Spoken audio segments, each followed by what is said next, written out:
Like, he literally will strike at her, send her from the store, moves out of the house, y'all, okay? And then even, he never just seems to recover. Now, she'd already said he's looking unhealthy and looking his age and all that. But, I mean, he just goes downhill after that moment, okay? And I don't know what the time frame is. I don't think it's real clear if it was like weeks or months or what. But at the end of chapter 9, we have Janie, who's like, I'm gonna tell him what I've been thinking all these years. And he is essentially a captive audience because he's dying. He is on his deathbed, and she knows he cannot get away from her, right? So she's gonna like finally plow in there because he doesn't want to see her. She's gonna bust her way in there and talk to him while he is laying there on his deathbed. And that is where we are right here. Now, when is your quiz, guys? Is it tomorrow or Thursday? Thursday. It's Thursday, okay? So I hope you've been reading. All right, so let me see. Page 86 in my book, probably is in yours too. Look for a paragraph that starts, the end of chapter 9. Look for a paragraph that starts, his eyes buckled in 86. A vacant. Or 96, sorry. 86. I'm confused. It's chapter 9, but on page 86. Okay? All right. And then you have the same book I do, right? No, but that's in chapter 8. Yeah, that's chapter 8. Oh, I'm sorry. Hang on. Is that right? Are you sure about that? Well, dadgummit. My bad. Yes, page 86 in chapter 8. Sorry. So sorry. All right. So at the top of my page at least, look for the paragraph starting, his eyes buckled in a vacant-mouthed terror. So he's dying, but he doesn't want to admit he's dying. Okay, and he's not ready to die, but his body's about to give out on him. And Janie, like, unleashes the truth. She's like, uh-oh, turn your phones off, or at least on silent. Janie is like, you're dying, okay? And he doesn't want to hear it. And so this really scares him, and he's got this look of, terror, right? She goes on to say, yeah, Jody, don't care what that multiplied cockroach told you. That would be like I don't know, it wasn't an actual doctor, but he'd contacted some kind of spiritual, maybe voodoo type, doctor to help him out, and the guy was lying to him. Don't care what that cockroach told you to get your money. You gotta die, you can't live. A deep sob came out of Jody's weak frame. It was like beating a bass drum in a hen house.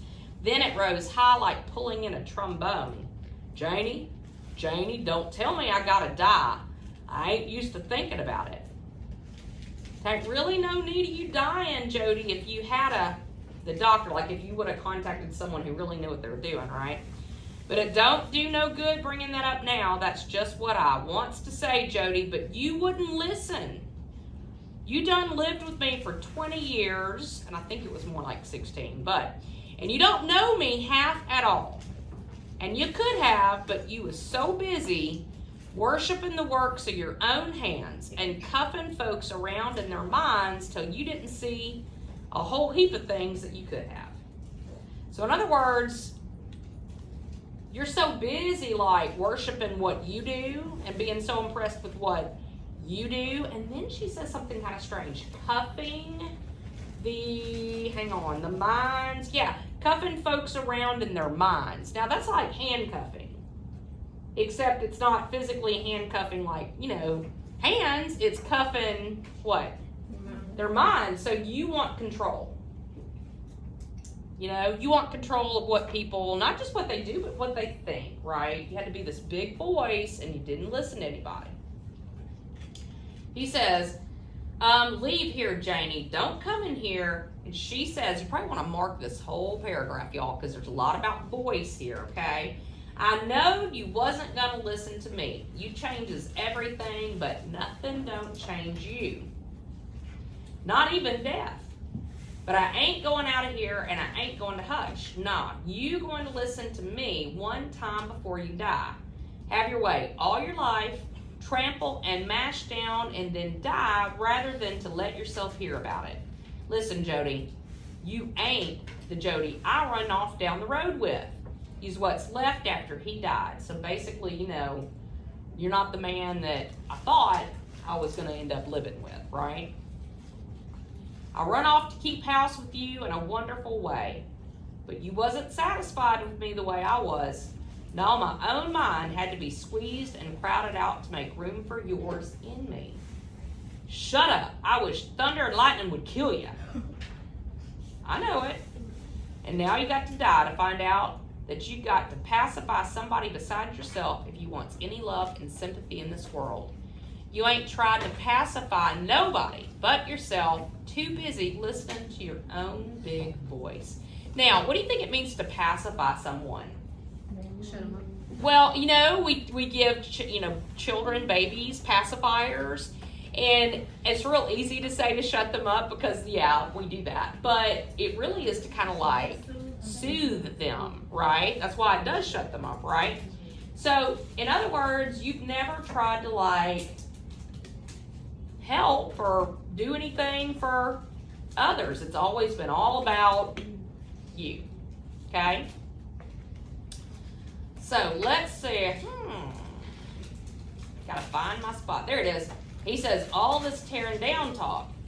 Jody whispered with sweat globules forming all over his face and arms. He's about to die, y'all. He says, get out of here. She says, all this bowing down, this disobedience under your voice, that ain't what I rushed off down the road to find out with you.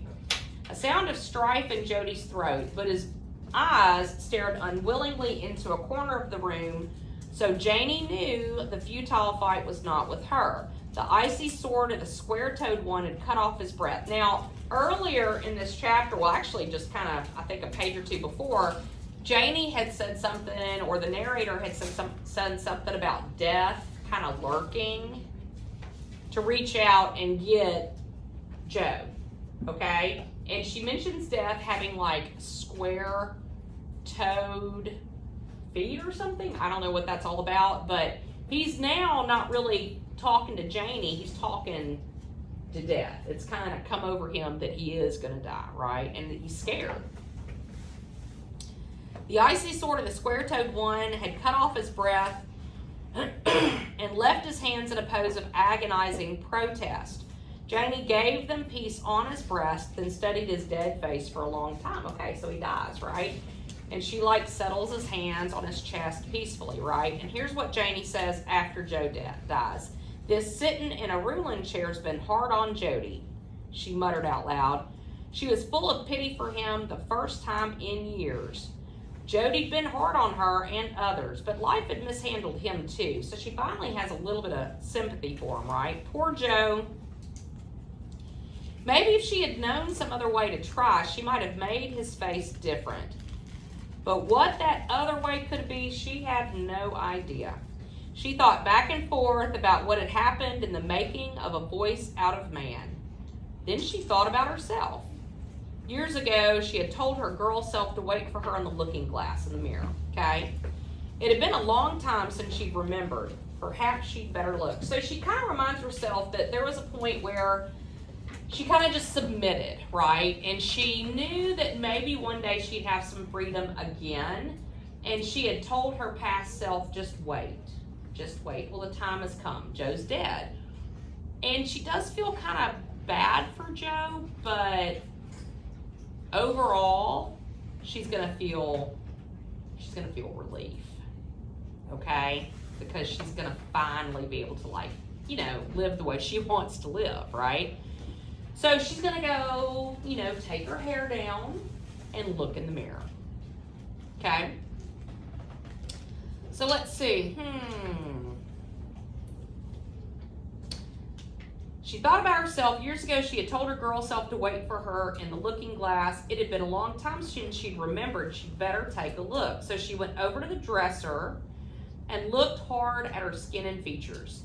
The young girl was gone, but a handsome woman had taken her place. She tore off the kerchief from her head and let down her plentiful hair. That's something we haven't even talked about.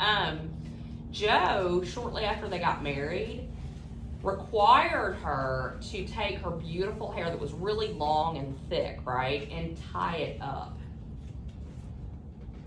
He was either jealous or didn't want other men looking at her or wanted to kind of strip her of some of her beauty. Maybe he only wanted that to be seen by himself. We don't know, but it's a means of control, right?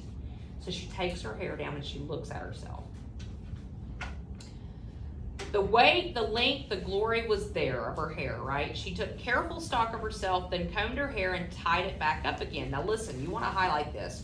Then she starched and ironed her face, forming it into just what people wanted to see, and opened up the window and cried, "Come here, people. Jody is dead. My husband is gone from me." Now, obviously she's speaking figuratively. She's not gonna hold an iron to her face. But what does that mean when it says before she goes to face the neighbors, right? The townspeople, she starches and irons her face. What does she have to do? Yeah, she's got to play the part of the grieving widow. So this is important, y'all, because if you remember at the end of the book, which is actually the beginning of the book, when she comes into town after burying the dead, she doesn't care what people will think about the way she looks. At that point, she's lived enough and loved enough to know that it really doesn't matter what your neighbors think. You have to live for yourself, right? And you have to be true to your own feelings. She's not there yet. She can't let them know how she really feels, so she's still very much affected by how people view her. And what we're gonna find is throughout the rest of these chapters, she's really starting to kind of come into her own and discover that she is gonna live for herself and not worry so much about what these other folks think. Okay? But you gotta keep reading to figure all that out, all right?